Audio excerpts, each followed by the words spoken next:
Hi, welcome again. And in this lesson, we want to briefly talk about bringing your computer system to life. So if you're a laptop user, congratulations to you. You don't need to do much.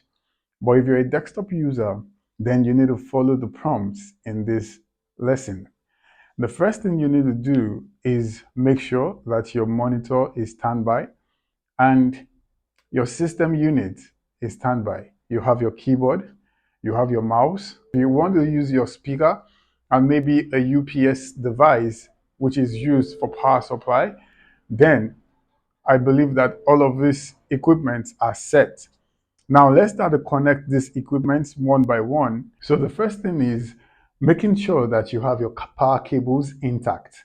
Now look at the port on the power cables and look behind your system unit. You will find that same port, the power port up there. So just plug in the power port and that is set. And for the monitor, most of the time, the power cable comes embedded within the monitor. So all you need to do is plug the power cable to a socket. And then we go for the VGA cable, which you connect to the back of your monitor or sometimes the bottom. And then the other port will be connected to your system unit.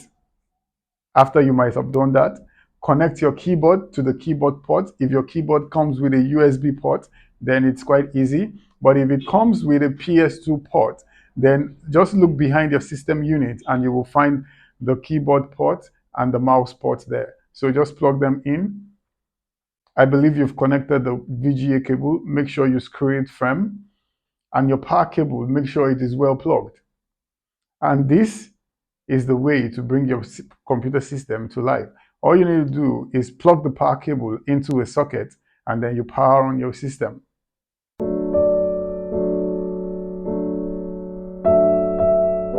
We briefly want to talk about maintaining and cleaning your personal computer.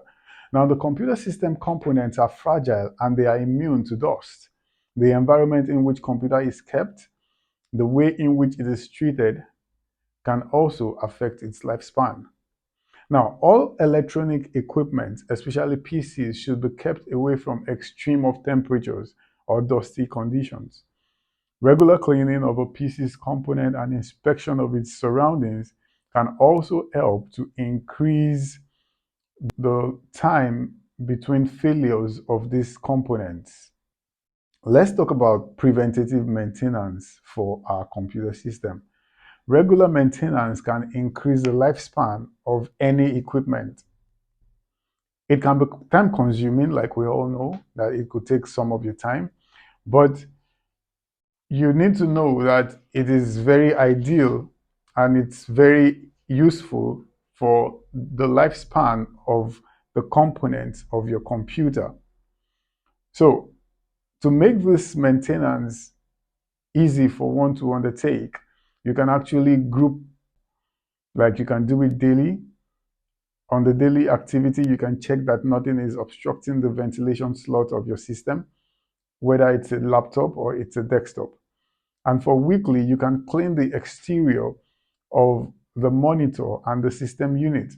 You can clean the keyboard and the mouse, the table in which you're putting in the environment on a weekly basis.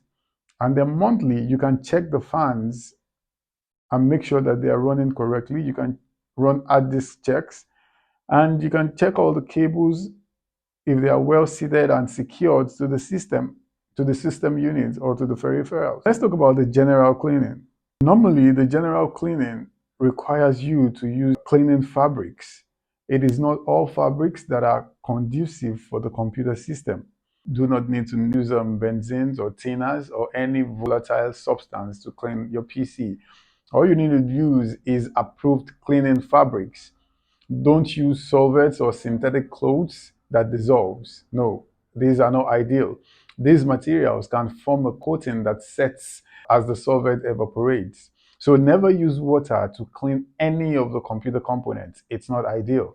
Never use water to clean any component of the computer system.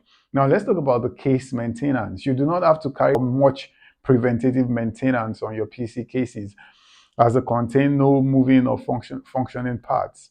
However, You must ensure that all expansion slots and gaps at the back case are covered by a blanking plate to ensure that dust and debris do not enter into the interior. You can use a soft, dry, and clean cloth, a manufacturer approved cleaning kit, a soft cloth moistened with a solution of non-scratch household cleaner that does not contain ammonia.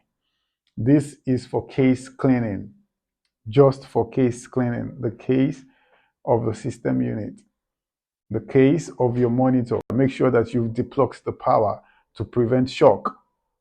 And do not spray cleaners near ventilation slots. For monitor maintenance, turn off your monitor and your PC as a whole. Unplug the cables from the wall socket to prevent shock. Visual display unit screen should be kept clean and free of smears to avoid eye strains when using your computer.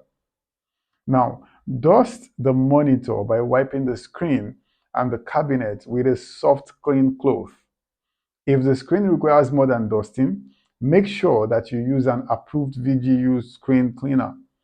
When cleaning the glass, wipe horizontally across the screen and then vertically. Do not forget to clean it into the corners for a perfect view. The keyboard maintenance, the keyboard has spaces, so make sure that you get a clean paper, put down your keyboard and wipe it with a brush so that the debris that has fallen into the corners of the keyboard can fall off. And then wipe the keyboard with a clean, soft cloth. The mouse can also be cleaned in the same way as the keyboard. Don't use water or foamy substance.